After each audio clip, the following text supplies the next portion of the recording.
Thank you Jesus, thank you Holi spirit, thank you father. आइए हम सब प्रार्थना करें। धन्यवाद करते मेरे पिता परमेश्वर इस सुंदर समय के प्रभु जी, ये अवसर दिया प्रभु जी आपने कि हम सब बच्चे मिलकर प्रभु आपके नाम की महिमा करें, स्तुति करें, आराधना करें मेरे प्रभु। अब तक संभाले रखा प्रभु जी, इसके लिए धन्यवाद करते मेरे पिता परमेश्वर। वचन कहता है जहां दो तेरे नाम से इकट्ठा होते हैं आप उनके बीच होते हैं प्रभु जी। विश्वास करते कि आप हम सबके साथ है मेरे पिता परमेश्वर, और हमारी स्तुति आराधना की बेटों को ग्रहण कर रहे हैं मेरे पिता परमेश्वर। हम सारी बातों के लिए धन्यवाद करते हैं प्रभु। अब तक की तमाम गलती, गुनाह, पाप, अपराधों को क्षमा करना प्रभु, और अपने बेटे प्यारे प्रभु यीशु मसीह के खून से धो के शुद्ध करेगा पिता परमेश्वर। सारी बातों के लिए धन्यवाद करते हैं प्रभु। ये छोटी सी प्रार्थना यीशु मसीह के नाम से मांगते हैं, सुनो, दया से कबूल कर हमारे आमीन आमीन। Yeshua,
प्रभु जी वचन कहता है कि प्रभु जी आपने वो अधिकार दिया कि हम आपको हे पिता हे अब्बा कहकर पुकार सके।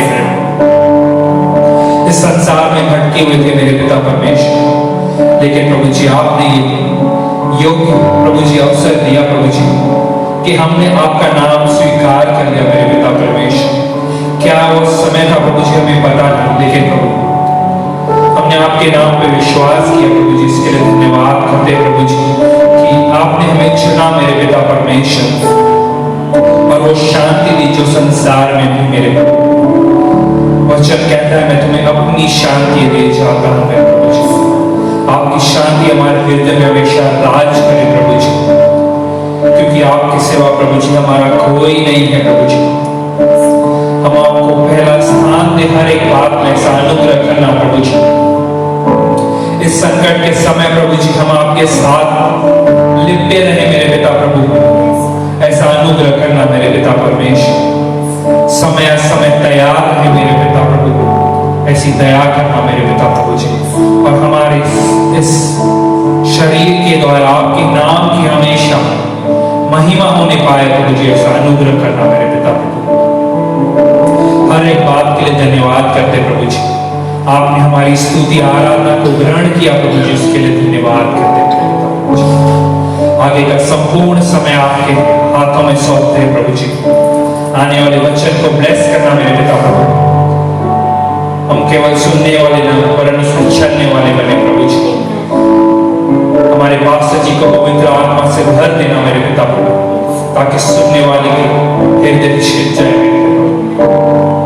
आपने प्रार्थना सुनी, इसके लिए धन्यवाद करते प्रभु। ये छोटी सी प्रार्थना आपके इकलौते बेटे हमारे उद्धारकर्ता प्यारे प्रभु यीशु के नाम से मांगते हैं और सब कहेंगे आमीन। Praise the Lord. सबको जय मसीह की। आज का टॉपिक है व्यभिचार से बचे रहो।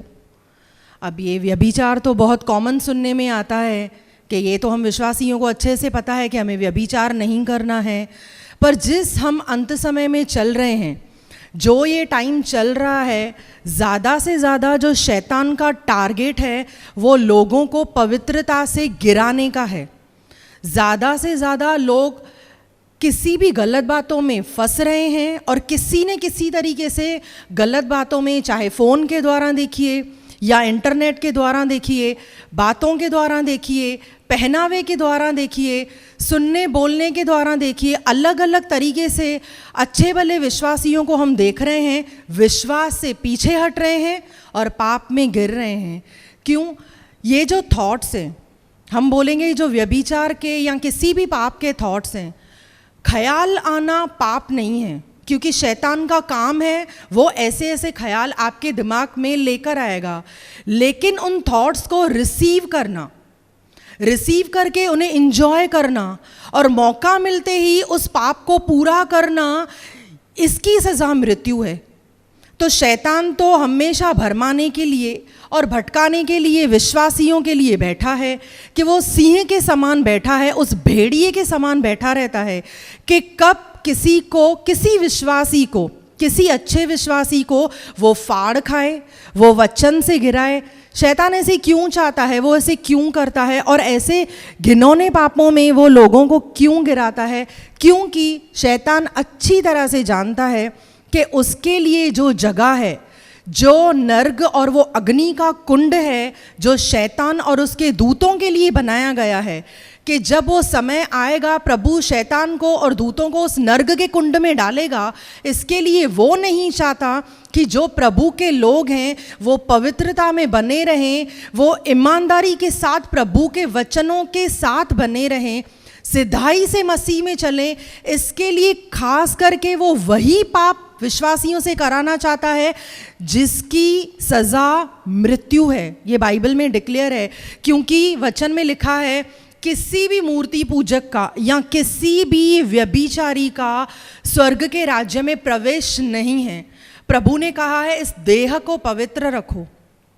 प्रभु ने हमें पवित्र रहने की आज्ञा दी है। प्रभु कहता है, वचन में हम बार बार पढ़ते हैं, सुनते हैं, मनन करते हैं, मेडिटेट भी करते हैं कि पवित्र बनो, पवित्र रहो। क्यों?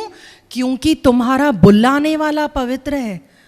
तो बच्चों में जैसे पेरेंट्स चाहते हैं कि हमारे बच्चों में हमारी क्वालिटीज़ होनी चाहिए, वैसे ही परमेश्वर ने हमें जिस रचना में रचा है, परमेश्वर इतना पवित्र है, इसके लिए हमारा खुदावन भी चाहता है कि हम पवित्र रहें और हम पवित्र बने, क्योंकि जो हमारा शरीर है वो परमेश्वर का पवित्र मंदिर है। और वचन में लिखा है कि अगर तुम इसे नाश करोगे तो मैं तुम्हें नाश करूंगा। पर क्या हम मसीह में नष्ट होने के लिए बुलाए गए हैं? क्या हम मसीह में नाश होने के लिए आए हैं? अगर हम मसीह में आकर मसीह के उन आज्ञाओं पर हम नहीं चलते, अगर हम पवित्रता का जीवन नहीं जी सकते, तो फिर हम मसीह में आए क्यों? ये एक सवाल है। फिर तो हम अविश्वासी ही अच्छे थे। क्या कभी हमने ये सोचा है कि इतनी लाखों करोड़ों अरबों खरबों की भीड़, हम पूरे वर्ल्ड को हम देखें, उनमें से कितने विश्वासी हैं? पूरे वर्ल्ड को प्रभु ने नहीं चुना, विश्वासी चुने हुए क्यों हैं? क्यों वचन में लिखा है कि तुम संसार से अलग किए गए हो? इस वचन पर कभी हमने ये मेडिटेट किया है हमने कि हम संसार से अलग क्यों हैं? जैसे दूसरे इंसान हैं वैसे हम भी इंसान हैं। दूसरे लोग चलते फिरते हैं, हम भी चलते फिरते हैं। दूसरे लोग खाना खाते हैं, हम भी खाना खाते हैं। पर वचन क्या दर्शाता है? तुम संसार के नहीं हो, देखो मैंने तुम्हें संसार से अलग किया है। क्या कभी हमने पूछा है प्रभु से कि प्रभु, इस पृथ्वी पर रहते हुए, इस संसार में लोगों के साथ रहते हुए, प्रभु ये वचन क्यों लिखा हुआ है बाइबल में कि तुम संसार के नहीं हो, तुम संसार से अलग किए गए हो? क्योंकि प्रभु नहीं चाहता है कि जैसे संसार के लोग, जो अविश्वासी लोग विनाश में जाने के लिए दौड़ रहे हैं, प्रभु नहीं चाहता मेरे बच्चे, मेरी देह, मेरे चुने हुए लोग उस विनाश की कटनी को बोने के लिए तैयारी करें। Praise the Lord. आज हम सब अच्छी तरह से जानते हैं कि हम अंतिम समय में चल रहे हैं, और अंतिम समय की जैसे हम हिदायतें हम काफ़ी सारी बाइबल में सुनते हैं कि जैसे चेले प्रभु यीशु मसीह से पूछते थे कि अंत समय में क्या होगा, आपके आने का चिन्ह कौन सा होगा, क्या घटनाएं होंगी, उस वक्त क्या होगा, क्योंकि उनको भी एक बेचैनी थी मन में कि अंत समय में होगा क्या, हमें कैसे पता चलेगा। Praise the Lord. तो ऐसे नहीं है कि हमें पता नहीं है, वहाँ पर प्रभु ने काफ़ी सारी बातें बोली। जैसे कि प्रभु ने कहा भूकंपों का आना अवश्य होगा, जगह जगह पर अकाल पड़ेंगे, महामारियाँ होंगी, राज्य पे राज्य चढ़ाई करेंगे। ऐसी बहुत सारी बातें हम बाइबल में पढ़ते हैं, और ऐसा बिल्कुल नहीं है कि इनमें से कोई बात हुई ही नहीं है। 2 साल से हम महामारी को भी देख रहे हैं। क्या हमने भूकंप नहीं देखे हैं? क्या हमने काफ़ी देशों में अकालों के बारे में क्या हमने नहीं सुना? क्या हम न्यूज़ नहीं देखते? हम सब देखते हैं, हम सब जानते हैं। और किसी और को पता हो या नहीं हो कि ये बातें क्यों हो रही हैं, कि ये शहर क्यों नष्ट हो गया। जैसे हमने 3-4 साल पहले देखा कि केरला पूरा नष्ट हो गया पानी में। कितनी केरला, क्या मतलब कहाँ कहाँ से लोग आते हैं, फॉरेनर्स आते हैं वहाँ पे। तो कभी हमने सोचा कि ऐसी ऐसी इतनी सुंदर सिटीज़ कैसे पानी आता है, बाढ़ आती है, पूरे के पूरे शहर नष्ट हो जाते हैं, तबाह हो जाते हैं। हम इन बातों से अनजान नहीं हैं। जो हिदायतें प्रभु यीशु मसीह ने अपने चेलों को बताते हुए दी थी, उनमें से बहुत कुछ हम पूरा होते हुए देख रहे हैं, हम सब देख रहे हैं। इन बातों से हम बिल्कुल भी अनजान नहीं हैं। और वचन में लिखा है कि अंत समय में वचन की कमी के कारण मेरी प्रजा नाश हो रही है। ये प्रभु का वचन कहता है। वचन तो सबके पास है, कलीसियाओं में हम सब लोग आ रहे हैं, फिर भी ये क्यों कहा गया है कि वचन की कमी के कारण मेरी प्रजा नाश हो रही है?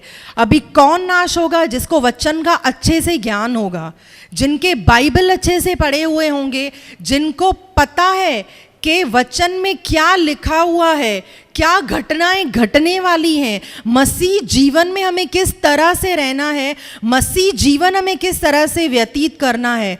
सब कुछ बातें हमारे सामने हैं, पवित्र शास्त्र हमें दिया गया है, जिसे देखते हैं, हम पढ़ते हैं।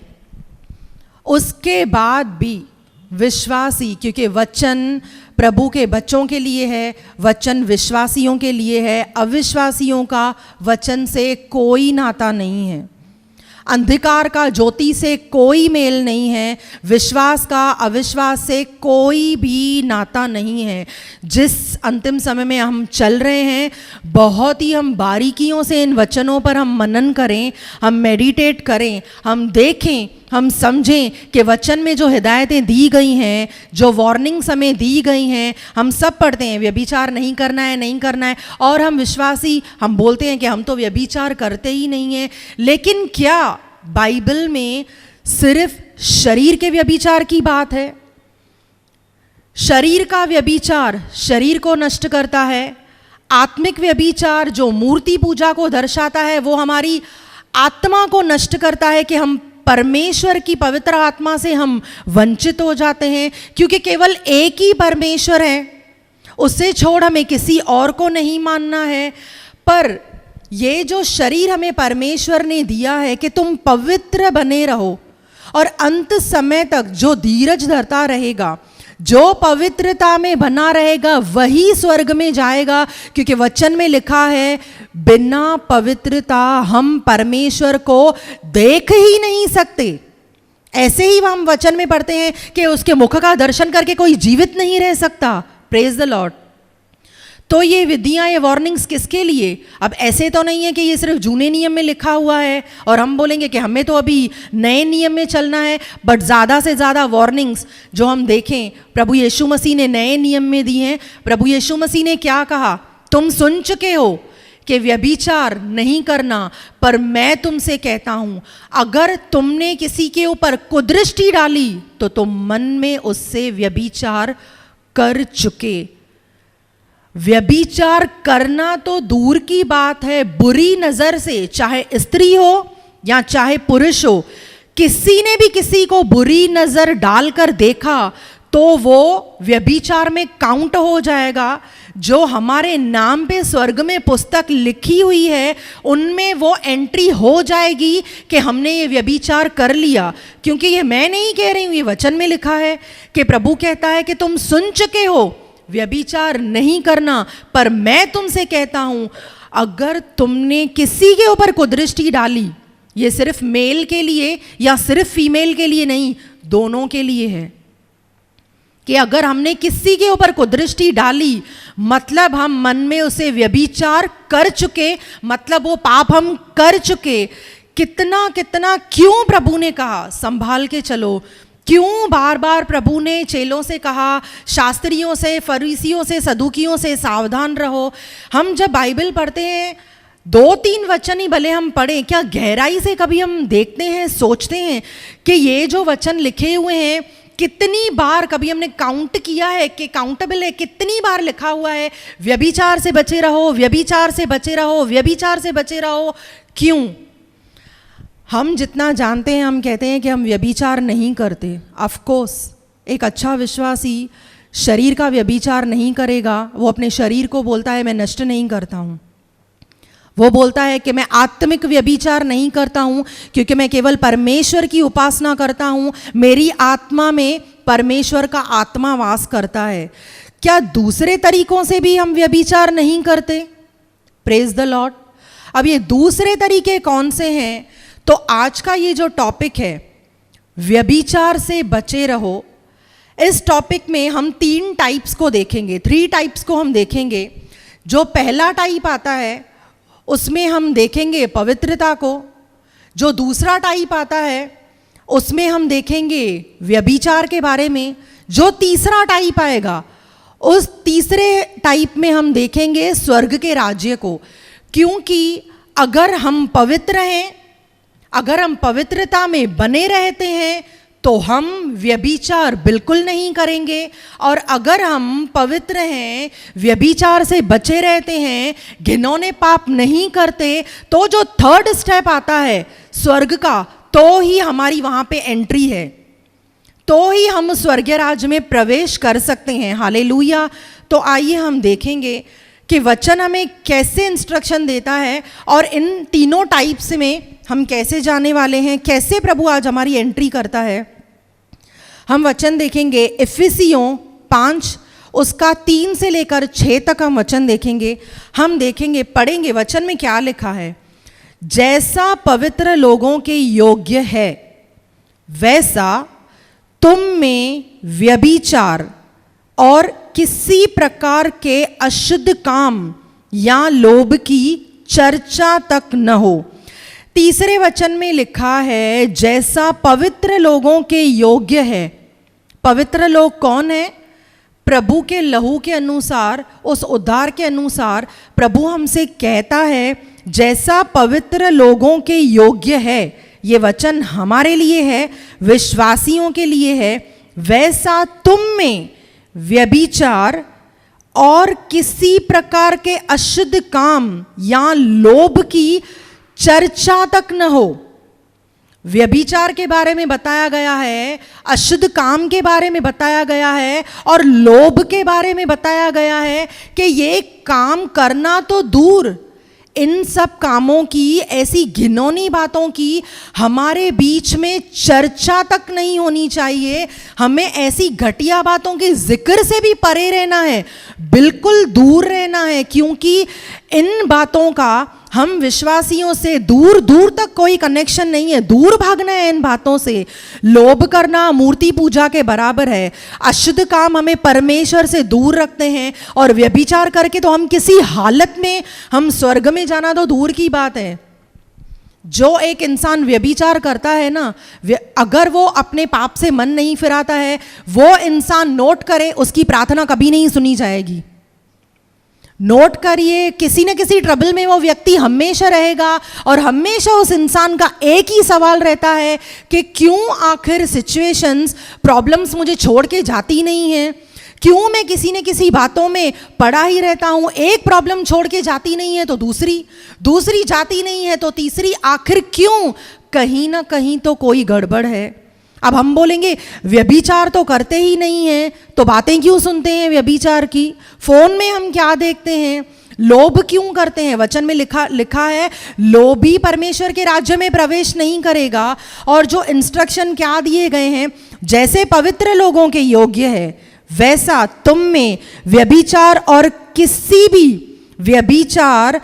किसी प्रकार के अशुद्ध काम या लोभ की चर्चा तक न हो। गांठ बांध लीजिए इन वचनों को।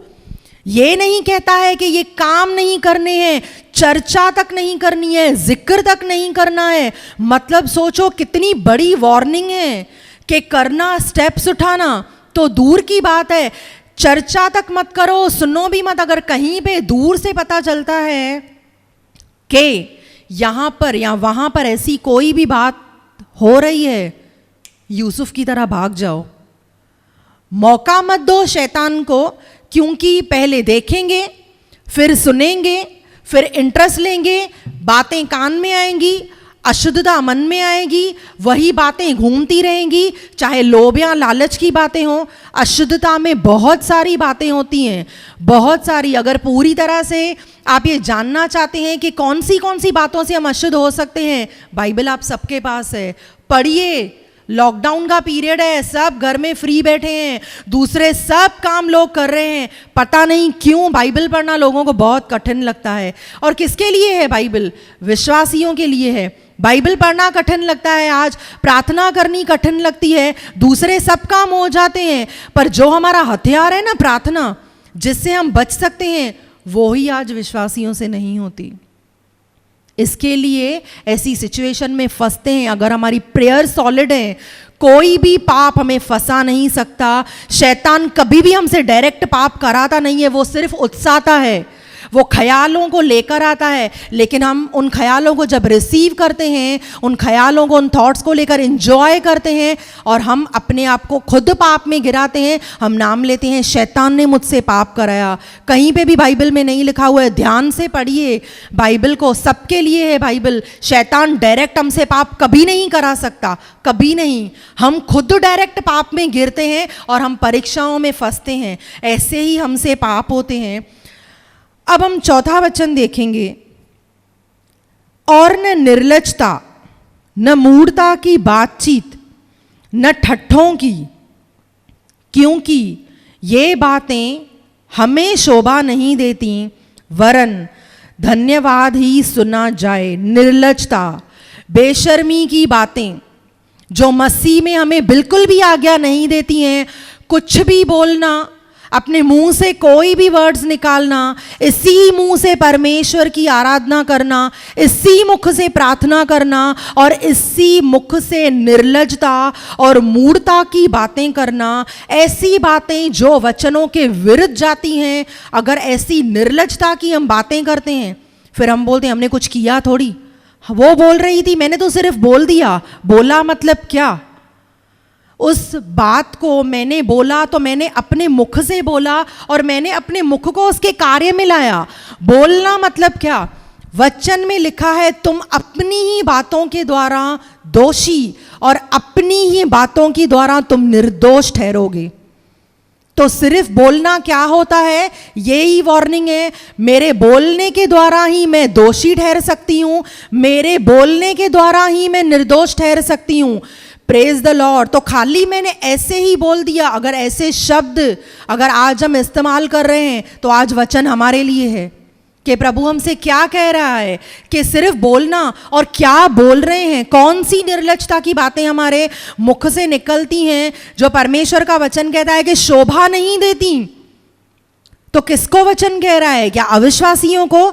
वचन विश्वासियों के लिए है और हमारे लिए है। हमें ही वचन कह रहा है, क्योंकि वचन में लिखा है मूढ़ता की बातें, अननेसेसरी बातें, बिना मतलब की बातें, डिस्कशन की बातें, वर्थलेस बातें। क्योंकि कितनी बार नोटिस करिए, डिस्कस करते करते, बहसबाजी करते करते करते कब होली स्पिरिट हमें छोड़ के चला जाता है हमें पता तक नहीं होता, हमें रियलाइजेशन ही नहीं होती। और हम कहते हैं कि मैं अन्य भाषा बोल रही हूँ, रबा रबा रबा रबा रबा रबा कर रही हूँ, इसका मतलब मेरे अंदर होली स्पिरिट है। होली स्पिरिट जाता है, या प्रभु अगर हमें छोड़ देता है तो अपने वरदानों को या अपने दानों को वो हमसे ले नहीं लेता, वो हमसे छीन नहीं लेता, क्योंकि वो देने वाला परमेश्वर है। अगर आपने कभी किसी को बर्थडे पे गिफ्ट दिया हो और किसी टाइम के बाद आपकी सहेली के साथ आपका झगड़ा हो जाए, तो क्या आप उसके घर में जाके उससे बर्थडे गिफ्ट रिटर्न लोगे? क्या आप उसको बोलोगे कि अभी तू मुझसे बात नहीं करती है, जो मैंने तुझे गिफ्ट दिया था ना बर्थडे को, एक काम कर, वो गिफ्ट तू मुझे वापस लौटा दे। Praise the Lord. अगर हम नहीं मांगते, क्या पॉसिबल है? क्या परमेश्वर मांगेगा? नहीं। फालतू के डिस्कशंस में हम पड़े रहते हैं, मीनिंगलेस बातों में पड़े रहते हैं, वर्थलेस बातों में पड़े रहते हैं, जिन बातों का कोई भी हमारे जीवन में न महत्व है न मतलब है। पर बस उसने कहा, उसने मुझे ये कहा, मैं क्यों नहीं कहूँ, उसने मुझे सुनाया, मैं क्यों नहीं सुनूं। पर प्रभु का वचन कहता है एक दूसरे की सह लो। सहना तो दूसरी बात है, हम तो सुना अनसुना भी नहीं कर सकते।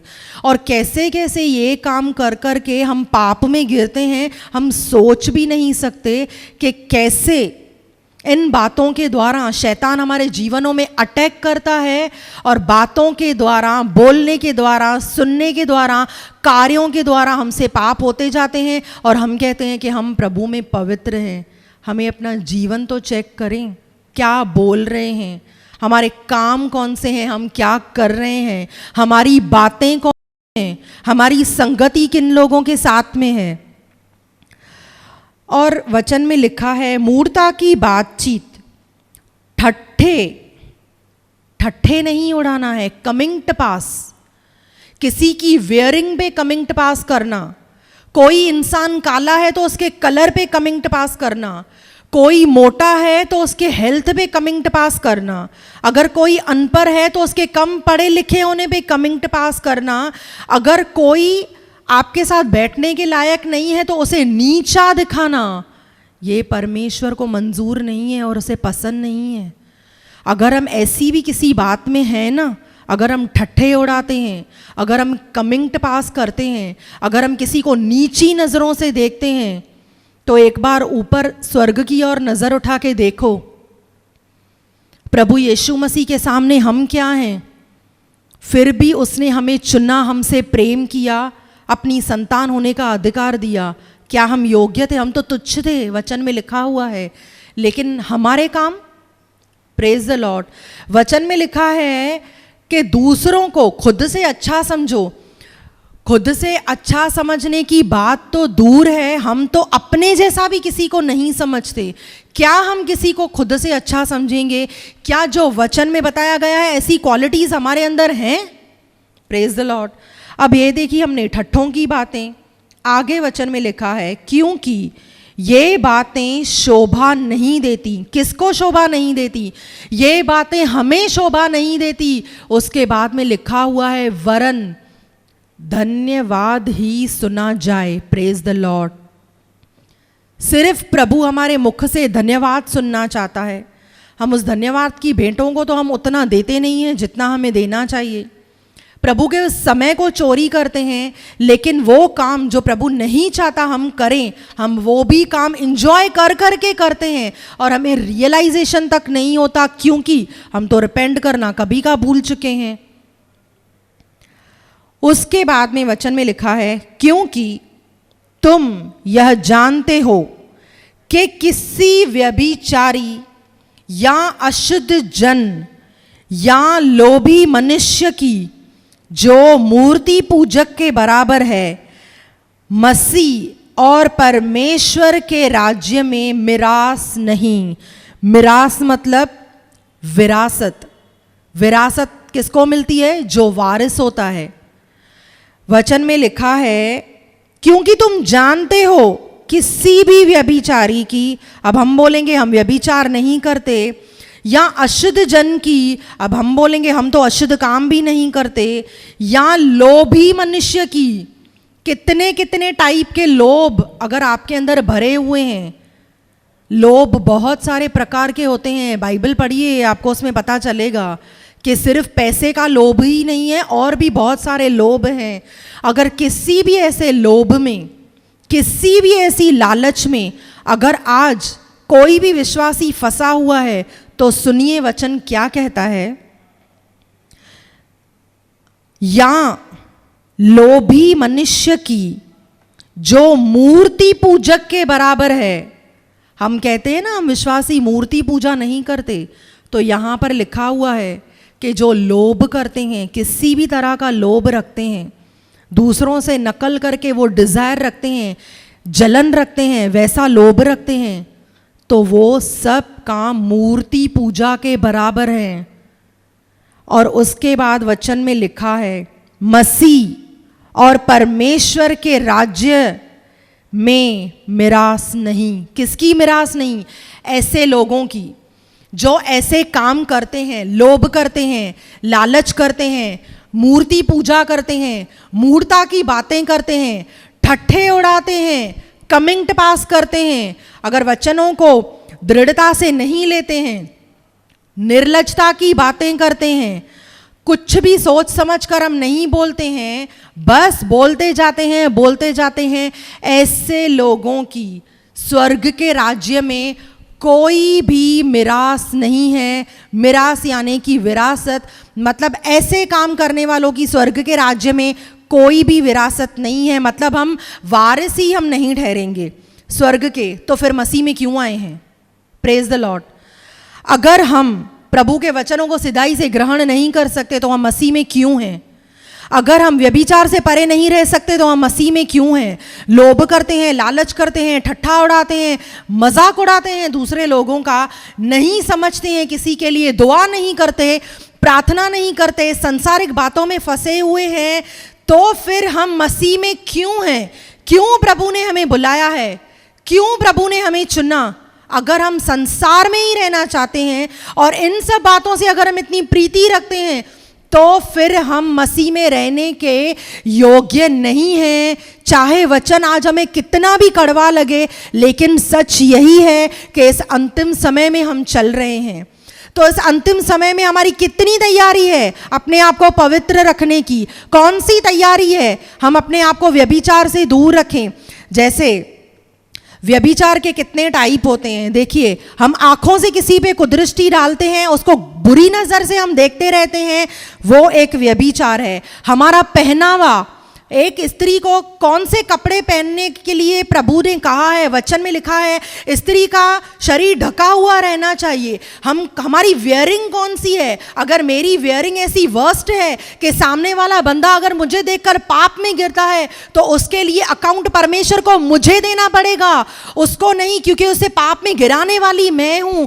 तो क्या आज हम बहनें सोच समझ कर ये पहनती हैं कि हम विश्वासी हैं, हम प्रभु की बेटियां हैं? हमने कपड़े कौन से पहने हैं? क्योंकि वेयरिंग के द्वारा भी हम व्यभिचार करते हैं। अगर ऐसे कपड़े आज हम पहनते हैं जिनसे हमारा शरीर दिखता है, अगर ऐसे कपड़े हम पहनते हैं कि हमारा शरीर ढका हुआ नहीं है, तो हम कपड़ों के द्वारा व्यभिचार करते हैं। और प्रभु ने हमें कहा है कि हमारा जो श्रृंगार है ना, वो बनावटी नहीं, दूसरों को दिखाने के लिए नहीं होना चाहिए। हमें एक ऐसी सजावट में, मसीह की सजावट में हमें बने रहना चाहिए। कौन सी वेयरिंग है? आज हम विश्वासी होने के बाद हम कौन से कपड़े पहनते हैं? क्या हम शरीर के द्वारा, क्या हम कपड़ों के द्वारा तो हम व्यभिचार नहीं कर रहे हैं? क्या हम आंखों के द्वारा किसी को देखकर बुरी नज़र से कंटिन्यूअसली देख देख कर तो हम व्यभिचार नहीं कर रहे हैं? फोन हमारे पास है, उसमें गंदी गंदी क्लिप्स आती हैं, हम उन्हें डिलीट कर रहे हैं या उन्हें हम प्ले करके हम उन्हें देख रहे हैं? क्या हम उसे देखने के द्वारा तो व्यभिचार नहीं कर रहे हैं? क्योंकि वचन में लिखा है अगर तेरी आंख तुझे ठोकर खिलाए तो उस आंख को निकाल के फेंक दे कि तेरी पूरी देह नरक में सड़ने से बच जाए। इससे बेहतर है तेरे लिए कि तू काना होकर परमेश्वर के राज्य में प्रवेश करे। हालेलुया। ऐसा ही हाथ के बारे में लिखा हुआ है और ऐसा ही पैर के बारे में लिखा हुआ है। बुरी नजरों से देखना, आंखों से हम व्यभिचार कर रहे हैं। बातों से, हमारी बातें कौन सी है? बातों से हम व्यभिचार कर रहे हैं। हम अपने पहनावे से अगर हम व्यभिचार कर रहे हैं, थॉट्स आ रहे हैं, उन्हें रिसीव करते जा रहे हैं, रिसीव करते जा रहे हैं, और अगर उन थॉट्स को हम इंजॉय कर रहे हैं तो हम अपने ख्यालों के द्वारा व्यभिचार कर रहे हैं। हमें अपने थॉट्स को पवित्र रखना है। शरीर की हर एक देह को, क्यों लिखा है अगर तेरी आंख निर्मल है तो तेरा पूरा शरीर उजियाला है? क्या कहना चाहता है प्रभु इन वचनों के बारे में? इन वचनों की आत्मिक मीनिंग्स क्या निकलती हैं? क्या हम पवित्र आत्मा से पूछते हैं? क्या सच में हम हर प्रकार के व्यभिचार से परे हैं? जो व्यभिचार करता है, ध्यान से सुनिए इस बात को, जो भी व्यभिचार करता है, कोई भी विश्वासी, उससे कभी भी आदर नहीं मिलता है। वो हर जगह इंसान शर्मिंदा होता ही रहता है। वो एक निरादर का पात्र बन के रह जाता है। Praise the Lord. निरादर का पात्र, प्रभु ने हमें निरादर का पात्र नहीं बनाया है। प्रभु ने हमें ऐसा पात्र बनाया है कि इस मिट्टी के पात्र में से परमेश्वर की महिमा होनी चाहिए। Praise the Lord. ना कि हम एक ऐसे पात्र बने कि जो शर्मिंदगी के पात्र कहलाएं हम, ना कि हमसे ऐसे काम हो कि हम कहीं पे भी जाएं और शर्मिंदा होते रहें, क्योंकि जो व्यभिचार में बना रहता है उसे कभी आदर नहीं मिलता। वो जहां कहीं भी जाएगा उसे किसी न किसी तरीके में, अगर नोट कर लीजिए, अगर कोई भी किसी भी तरीके के व्यभिचार में है कि हमेशा उस इंसान को शर्मिंदगी उठानी ही पड़ती है। किसी भी तरीके से उसे कभी आदर नहीं मिलता है। हमेशा वो इंसान शर्मिंदा होता ही होता रहता है, कभी घर के द्वारा, कभी पड़ोसियों के द्वारा, कभी व्यापारियों के द्वारा, कभी आने जाने के द्वारा, कभी रिश्तेदारों के द्वारा, पर आदर उसे मिलेगा ही नहीं। और ना ही वो कभी किसी सक्सेस पे पहुंच सकता है, क्योंकि व्यभिचार को, जो व्यभिचार करता है उनके ऊपर ब्लेसिंग आती ही नहीं है।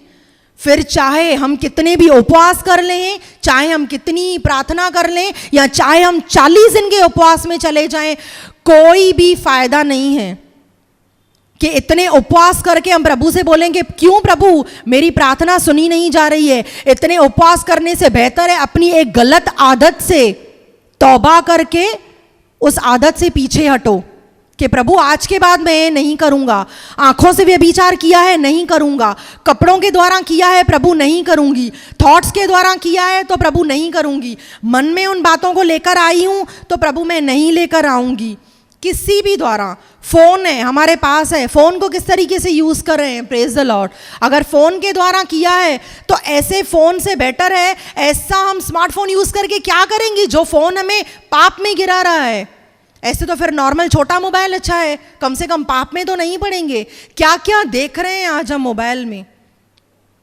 ये बहुत सारे प्रकार हैं। हम सिर्फ ये नहीं बोल सकते कि मैं शरीर से व्यभिचार नहीं करती तो मतलब मैं व्यभिचारी नहीं हूँ। बहुत सारे तरीके हैं। आत्मा को, मन को, तन को, शरीर के हर एक अंग को हमें कैसे हमें इन व्यभिचारों से बचे रहना है। कहीं ना कहीं शैतान अटैक करता है कि शरीर से नहीं करे तो आत्मा से करवाऊँ, आत्मा से नहीं करता है तो आँखों से कराऊँ, आँखों से नहीं करता है तो मुख से कराऊँ, मुख से नहीं करता है तो कानों से कराऊँ, कानों से नहीं करता हूँ तो नहीं करता है तो सोच विचार पे इसके अटैक करूं। क्योंकि जो मसीह में बढ़ना चाहता है वो दुख उठाएगा।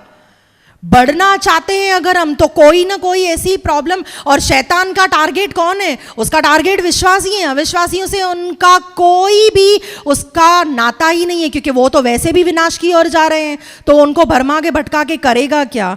लेकिन आज हम देखेंगे इस अंतिम समय में हम कितना पवित्र जीवन या अपवित्र जीवन जी रहे हैं। ये हमारे ऊपर निर्भर करता है, क्योंकि परमेश्वर ने हमें फ्री विल दी है। अगर एक स्टेप हम और देखेंगे, हमने पहले पवित्रता का देखा, हमने व्यभिचार के बारे में देखा, सुना और समझा। अभी उसके बाद में जो मैंने आपको बताया कि जो प्रभु ने प्रकट किया स्वर्ग में प्रवेश, क्योंकि ये कनेक्शन है। अगर मैं पवित्र हूँ तो फिर मैं व्यभिचार नहीं करूँगी, और अगर मैं व्यभिचार नहीं करती या जैसे पाप बताए गए बाइबल में अगर मैं नहीं करती हूँ तो मुझे कोई स्वर्ग में जाने से रोक नहीं सकता। क्या स्वर्ग में जाना इतना आसान है? एक बार एक बात को सोच के देखिए, अगर स्वर्ग में जाना इतना आसान होता तो प्रभु यीशु मसीह क्रूस पर क्यों चढ़े?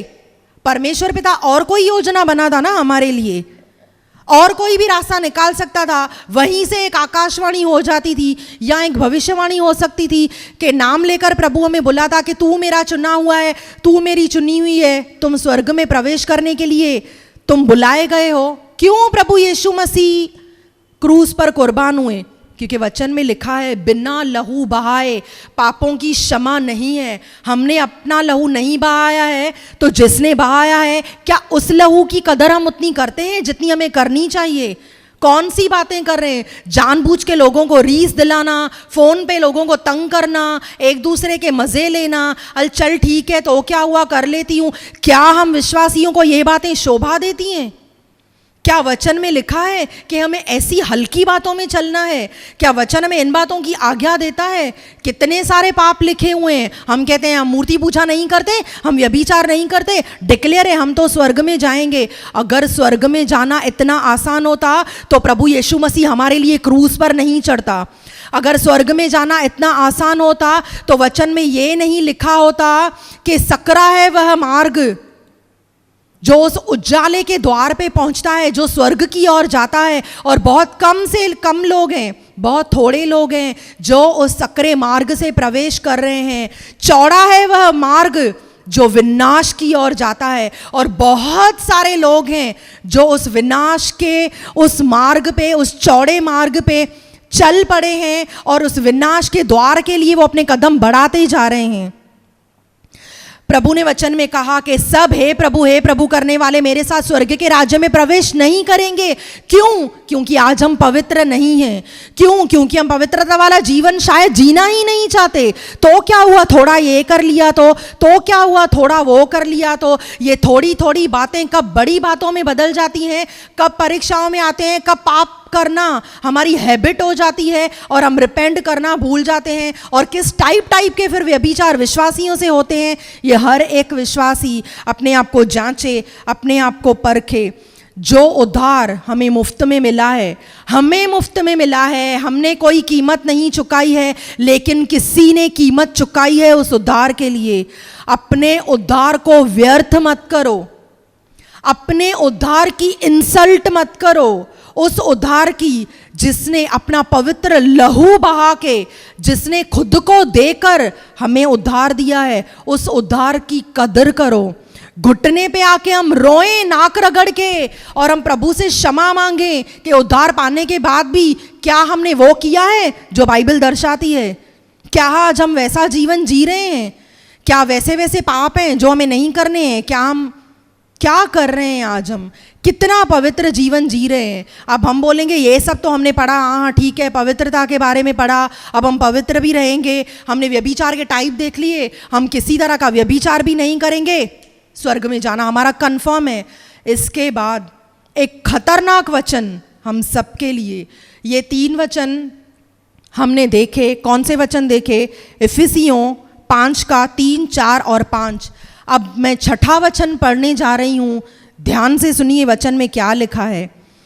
कोई तुम्हें व्यर्थ बातों से धोखा न दे, क्योंकि इन ही कामों के कारण परमेश्वर का क्रोध आज्ञा न मानने वालों पर भड़कता है। परमेश्वर का क्रोध आज्ञा न मानने वालों पर भड़कता है।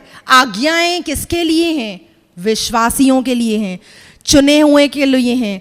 लेकिन अगर ऐसे काम हम करते हैं और आज्ञाओं को हम नहीं मानते, तो ये वचन, इस वचन को गांठ बांध लीजिए कि परमेश्वर का क्रोध उन पर भड़कता है। हम कहते हैं वो सर्वज्ञानी है, वो सर्वव्यापी है, वो अति प्रेमी परमेश्वर है, वो करुणा निधान है, पर वो जलन रखने वाला भी परमेश्वर है, वो भस्म करने वाला परमेश्वर भी है, वो प्रेम करने वाला है। लेकिन अगर बार बार उसकी आज्ञाओं का उल्लंघन जानबूझकर हम करते रहते हैं, अगर हम मसीह के उस क्रूस को अगर हम व्यर्थ ठहराते हैं, अगर सुसमाचार को, अगर फिर ऐसे गंदे कामों के द्वारा हम अपने पैरों के नीचे रौंदते हैं, तो फिर कोई भी उसके बाद में कोई भी बलिदान बाकी नहीं है। ये मैं नहीं कहती, बाइबल पढ़ लीजिए, ये बाइबल में लिखे हुए हैं।